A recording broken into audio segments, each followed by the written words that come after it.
Okay, start हो गया। देखिए, वेक्टर प्रोडक्ट, दो वेक्टर्स के बीच का product, it is product between two vectors,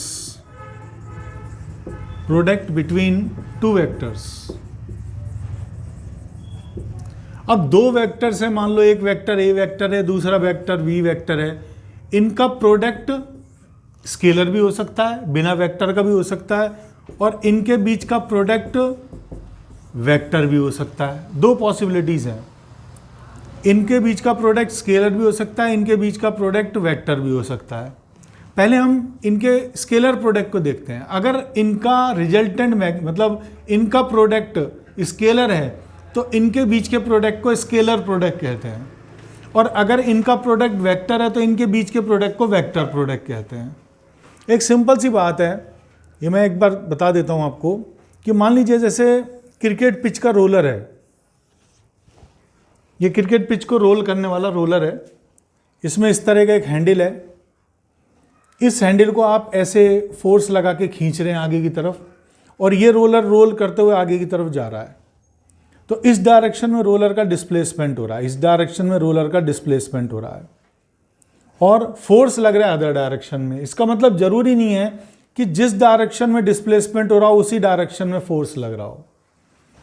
अब हम बात करते हैं वर्क डन की। वर्क डन किसे कहते हैं? वर्क डन होता है डिस्प्लेसमेंट, क्योंकि डिस्प्लेसमेंट आंख से दिखाई देता है, इसे विजुअलाइज कर सकते हैं, इसे व्यूड कर सकते हैं। तो वर्क डन वो जो आंख से दिखे। मान लीजिए आप किसी पे फोर्स लगा रहे हैं और उसमें डिस्प्लेसमेंट नहीं हो रहा, हम आंख से देख पा रहे हैं उसका डिस्प्लेसमेंट नहीं है, इसका मतलब वर्क डन नहीं है। तो वर्क डन में सबसे पहले क्या देखा जाता है? डिस्प्लेसमेंट। अब डिस्प्लेसमेंट किसकी वजह से होता है? फोर्स की वजह से। कौन सा फोर्स? जो डिस्प्लेसमेंट की डायरेक्शन में हो। तो वर्क डन इज डिस्प्लेसमेंट, और डिस्प्लेसमेंट के लिए फोर्स जरूरी है। कौन सा force? In the direction of displacement.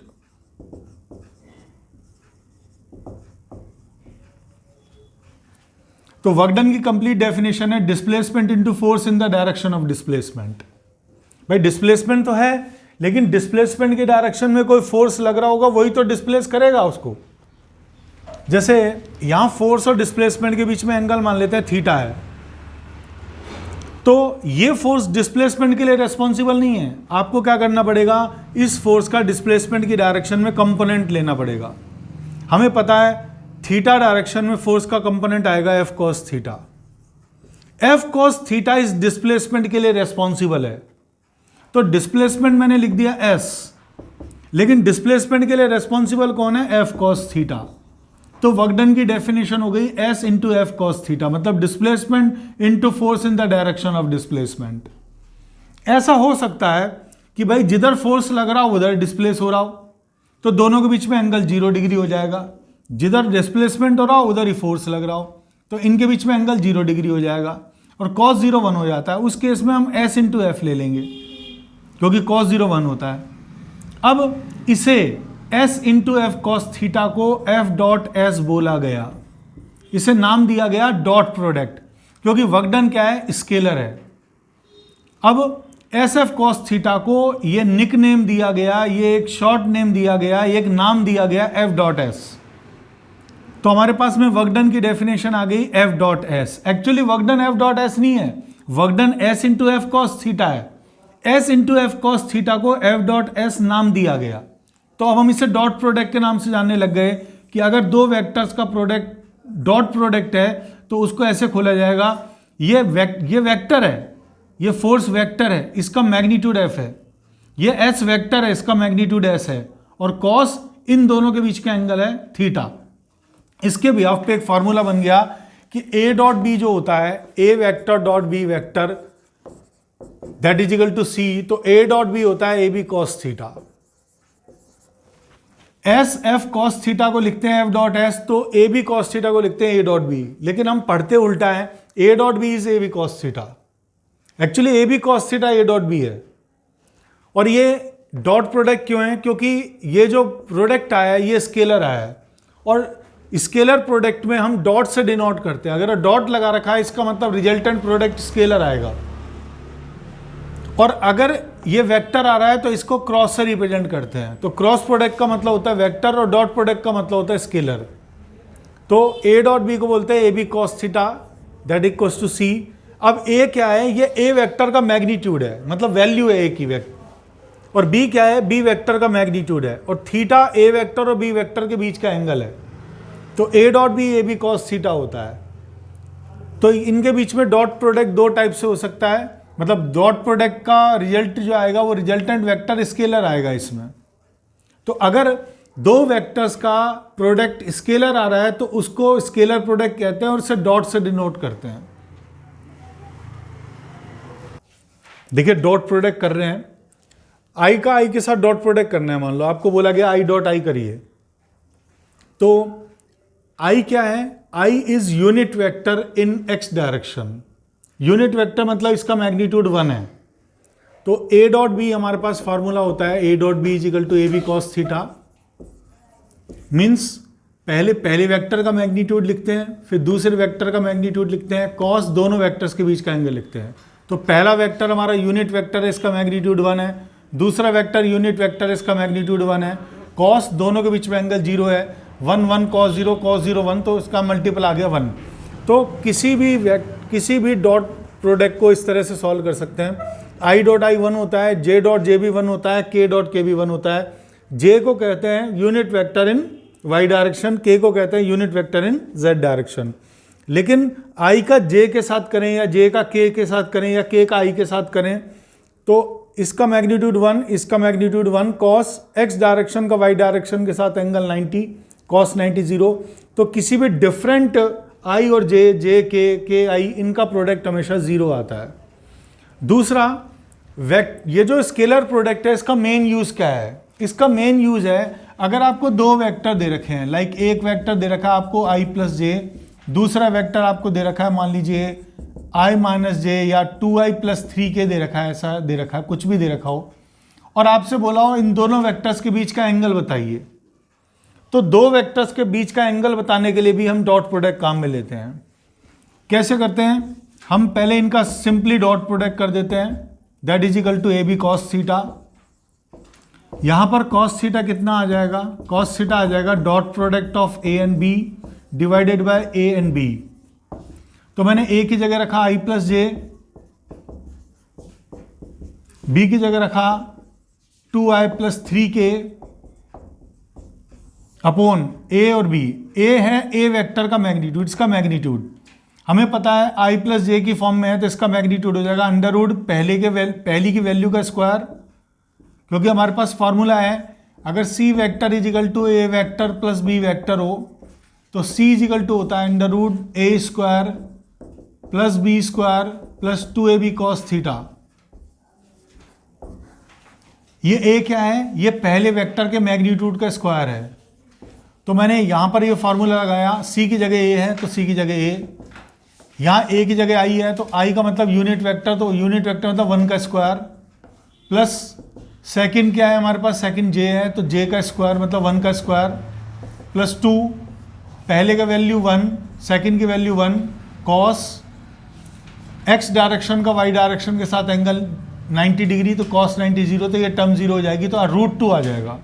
तो ए का जो वैल्यू आ जाएगी वो आ जाएगी रूट 2, 1 का स्क्वायर प्लस 1 का स्क्वायर। ऐसे बी की वैल्यू आ जाएगी अंडर रूट 2 का स्क्वायर प्लस 3 का स्क्वायर, 2 का स्क्वायर मतलब 4, 3 का स्क्वायर 9, 4 और 9 13, तो अंडर रूट 13 बी की वैल्यू आ गई। अब इसका डॉट प्रोडक्ट करेंगे, आई का आई के साथ डॉट प्रोडक्ट करेंगे तो 2 आ जाएगा, आई डॉट आई 1 हो गया, आई का के से करेंगे तो 0 आ जाएगा, जे का आई से करेंगे तो 0 आ जाएगा, जे का के से करेंगे तो 0, तो ये 2 अपॉन रूट 2 इंटू रूट 13। आपके पास ये कॉस थीटा आ गया और थीटा आ जाएगा cos inverse 2 upon root 2 into root 13, इसको मल्टीप्लाई करेंगे तो 13 2 26, तो अंडर रूट 26। तो ये आपकी फाइनल वैल्यू आ गई, theta is cos inverse 2 by root 26। मतलब डॉट प्रोडक्ट का एक काफ़ी मेन इंपॉर्टेंट यूज है कि अगर दो वेक्टर्स के बीच में हमें एंगल बताना हो तो उनके डॉट प्रोडक्ट से बताते हैं। देखिए अभी हमें मालूम है कि दो वेक्टर्स का प्रोडक्ट वेक्टर भी हो सकता है, तो वेक्टर प्रोडक्ट की डेफिनेशन है if resultant product between two vectors is vector, जैसे ये दो वेक्टर्स हैं, ए वेक्टर और बी वेक्टर, और इनका प्रोडक्ट वेक्टर आ रहा है, तो इनके बीच के प्रोडक्ट को वेक्टर प्रोडक्ट कहते हैं और इसे क्रॉस से डिनोट करते हैं। तो ए क्रॉस बी हो गया सी वेक्टर। अब इसको सॉल्व कैसे करते हैं? पहले वेक्टर का मैग्नीट्यूड, सेकंड वेक्टर का मैग्नीट्यूड, साइन, दोनों वेक्टर्स के बीच का एंगल और इनकी डायरेक्शन, क्योंकि सी जो होता है ये एक वेक्टर क्वांटिटी है। वेक्टर में दो चीजें होती है, एक मैग्नीट्यूड और एक डायरेक्शन। तो सी वेक्टर का मैग्नीट्यूड सी से डिनोट होगा, सी वेक्टर की डायरेक्शन सी कैप से होगी। तो सी क्या है? C A B sine theta है। और सी कैप क्या है? ए क्रॉस बी का यूनिट वेक्टर है, मतलब ए क्रॉस बी की डायरेक्शन को सी से डिनोट करते हैं। तो C cap is direction of A vector cross B vector, इसे कहते हैं unit vector along A cross B. A cross B की डायरेक्शन में यूनिट वेक्टर है। अब देखिए, वेक्टर प्रोडक्ट की डायरेक्शन को निकालने के लिए, सी कैप की डायरेक्शन को निकालने के लिए आपके पास दो रूल हैं, एक राइट हैंड स्क्रू रूल है और एक राइट हैंड थंब रूल है। एक right hand screw rule, right hand screw rule, एक right hand thumb rule. Right hand screw होते हैं जो स्क्रूज अपने सिंपली हम काम में लेते हैं, स्क्रू उस तरह के स्क्रूज हैं। आपने क्या किया, ए और बी के टेल्स, जहां ए और बी की टेल्स कॉन्साइड कर रही हैं, ये ए की टेल यहां पर है, बी की टेल यहां पर है, दोनों की टेल पर आपने राइट हैंड स्क्रू रख दिया और उसे ए से बी की तरफ स्मॉल एंगल से घुमाया। एक इनके बीच में बिग एंगल है, ये हमारे फिजिक्स में कभी काम नहीं आता, ये स्मॉल एंगल है। तो ए से बी स्मॉल एंगल से घुमाएंगे, ए से बी स्मॉल एंगल से घुमाएंगे, तो स्क्रू अंदर की तरफ जा रहा है, स्क्रू मतलब टाइट हो रहा है, ये ए क्रॉस भी अंदर की तरफ आ गया। अंदर को क्रॉस से डिनोट करते हैं। क्रॉस का मतलब होता है perpendicular to this surface inwards. अगर आपको बी क्रॉस ए चाहिए, सपोज स्क्रू रूल की हेल्प से कर सकते हैं, तो बी और ए के कॉन्साइडिंग पॉइंट पे यहां पर राइट हैंड स्क्रू रखेंगे और उसे बी से ए की तरफ घुमाएंगे स्मॉल एंगल से, मतलब ऐसे घुमाएंगे स्क्रू को, ऐसे स्क्रू को घुमाएंगे तो स्क्रू खुलेगा, बाहर की तरफ आएगा। तो डॉट से डिनोट करेंगे, तो बी क्रॉस ए डॉट हो गया और ए क्रॉस बी क्रॉस हो गया, मतलब ए क्रॉस बी की डायरेक्शन तो इनवर्ड्स होगी और बी क्रॉस ए की आउटवर्ड्स होगी। अगर राइट हैंड थंब रूल आपको यूज करना है तो राइट हैंड थंब रूल में क्या करेंगे, ए क्रॉस बी की डायरेक्शन करनी है तो पहले राइट हैंड लेंगे, उसे फिंगर्स को ए की डायरेक्शन में रख देंगे, फिंगर्स को ए की डायरेक्शन में रख देंगे और छोटे एंगल से बी की तरफ ले जाएंगे फिंगर्स को, छोटे एंगल से बी की तरफ ले जाएंगे फिंगर्स को। तो थंब जिधर जाएगा वो हमारा ए क्रॉस बी हो जाएगा। तो थंब अंदर की तरफ जा रहा है तो ए क्रॉस बी हो गया। बी क्रॉस ए में हम ये राइट हैंड रूल लगा रहे हैं, तो बी क्रॉस ए में पहले बी की तरफ फिंगर रखेंगे, तो फिंगर बी में रखेंगे, उसे छोटे एंगल से ए की तरफ ले जाएंगे, छोटे एंगल से ए की तरफ ले आएंगे, तो थंब बाहर की तरफ आ रहा है, तो ये बी क्रॉस ए की डायरेक्शन हो गई। तो जो आपको अच्छा लगे, वैसे स्क्रू रूल काफ़ी कन्वीनियंट होता है, कॉम्प्लिकेटेड जब ये डायग्राम्स आ जाते हैं तो स्क्रू रूल काफ़ी कन्वीनियंट होता है, आराम से लग जाता है। बाकी आप दोनों रूल्स लगा सकते हैं। अब देखिए, जब भी हमें एक्स वाई जेड की डायरेक्शन लेनी हो, एक्स वाई जेड तीन डायरेक्शन लेनी हो, तो आप लेफ्ट हैंड से डायरेक्शन लेते हैं, इसे एक्स फिंगर कहते हैं, इसे वाई फिंगर कहते हैं, इसे जेड फिंगर कहते हैं, और ये तीनों फिंगर आपस में परपेंडिकुलर हैं। आप इस डायरेक्शन को जेड डायरेक्शन ले सकते हो, कोई प्रॉब्लम नहीं है, इसे वाई ले सकते हो, लेकिन एक्स मानते टाइम आप इस फिंगर के अलोंग लेंगे। अगर मैं एक्स डायरेक्शन चाहता हूं कि किधर होगी, तो हम चेक करते हैं, एक्स वाई जेड, इस फिंगर को वाई में रख दिया, एक्स वाई जेड, इस फिंगर को जेड में रख दिया, तो एक्स अंदर की तरफ आएगा, एक्स डायरेक्शन अंदर की तरफ आएगी, अंदर मतलब क्रॉस, तो क्रॉस है एक्स डायरेक्शन। तो कोई भी डायरेक्शन किसी भी दो डायरेक्शन में हम ले सकते हैं, लेकिन तीसरी डायरेक्शन आपको लेफ्ट हैंड रूल से ही लेनी पड़ेगी। अब जैसे आपसे बोला गया कि जे क्रॉस आई करके बताइए, जे क्रॉस आई किधर है, जे क्रॉस आई हमें करके बताना है। तो जे, पहले आपने जे बना लिया, मान लो ये जे बना लिया मैंने, ये आई इधर बना लिया, या इधर आई बना सकते हैं आप, इधर आई बना लिया, इधर जे बना लिया, मान लीजिए मैंने, ये एक्स डायरेक्शन हो गई, ये वाई डायरेक्शन है, और मुझे जे क्रॉस आई पूछा है। तो पहले तो हम ये देखेंगे कि फिंगर को एक्स वाई जेड, इस फिंगर को एक्स में रखा, एक्स वाई, इस फिंगर को वाई में रखा, जेड बाहर की तरफ आ रहा है, ये जेड बाहर की तरफ आ रहा है, जेड डायरेक्शन बाहर की तरफ है।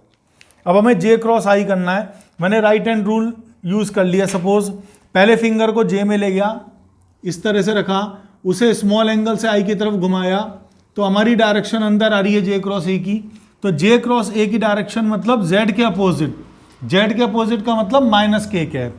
तो जे क्रॉस आई को हम माइनस के कैप लिखते हैं, क्योंकि जे क्रॉस आई को लिखेंगे इस फॉर्मूले से, पहले जे का मैग्नीट्यूड 1, आई का मैग्नीट्यूड 1, साइन जे और आई ये दोनों की बात कर रहे हैं, तो ये वाई डायरेक्शन है, ये एक्स डायरेक्शन है, वाई डायरेक्शन का एक्स डायरेक्शन से एंगल 90, तो ये तो हो गया वैल्यू, और डायरेक्शन आ गई माइनस के कैप। तो A B sine theta C cap, A cross B होता है A B sine theta C cap, तो उसके बिहाफ पे हम लिख सकते हैं 1 साइन 90 माइनस के, साइन 91 होता है, तो अल्टीमेटली जे क्रॉस आई हमारा आ गया माइनस के। अब इस डायरेक्शन का लॉन्ग अगर हम चलें तो हमारे पास एक वॉच रूल है। वॉच रूल क्या कहता है कि आप पहले आई जे के इस तरह से कर दीजिए, आई जे के। अगर आप आई क्रॉस जे चाह रहे हैं, आई क्रॉस जे तो वो के होता है, जे क्रॉस के चाह रहे हैं तो वो आई होता है, और के क्रॉस आई चाह रहे हैं तो वो जे। मतलब इस डायरेक्शन में जाएंगे तो पॉजिटिव और अपोजिट जाएंगे तो नेगेटिव। मतलब आपसे बोला गया जे क्रॉस आई करिए, तो जे क्रॉस आई माइनस के हो गया, आई क्रॉस के माइनस जे हो गया, के क्रॉस जे माइनस आई हो गया। मतलब मुझे के क्रॉस जे करना है, तो के क्रॉस जे का मतलब माइनस आई हो गया। और अगर आपको जे क्रॉस के करना है तो जे क्रॉस के हमारा प्लस का आई हो जाएगा। तो वॉच रूल के अलोंग अगर हम क्लॉकवाइज डायरेक्शन में चल रहे हैं, क्लॉकवाइज डायरेक्शन में चल रहे हैं तो पॉजिटिव चलेंगे, और एंटी क्लॉकवाइज डायरेक्शन में चल रहे हैं तो नेगेटिव साइन लगाएंगे। ये वॉच रूल है हमारा। हाँ, देखिए अगर मान लीजिए आपको दो वेक्टर दे रखे हैं, ए वेक्टर ये दे रखा है, बी वेक्टर ये दे रखा है, और आपसे बोला गया बी क्रॉस ए करके बताइए। अगर मैं वॉच रूल यूज़ करूंगा तो बहुत सारा टाइम कंज्यूम हो जाएगा, क्योंकि पहले मुझे बी के कंपोनेंट्स लिखने पड़ेंगे, फिर क्रॉस लगा के ए के कंपोनेंट्स, तो बहुत सारा टाइम कंज्यूम हो जाएगा। इसका एक शॉर्ट ट्रिक है डिटर्मिनेंट रूल। इस तरह के डंडे खींच देंगे जिन्हें डिटर्मिनेंट्स कहते हैं। ये आई जे के की फॉर्म दे रखे है, तो हम आई जे के लिख देंगे इस तरह से।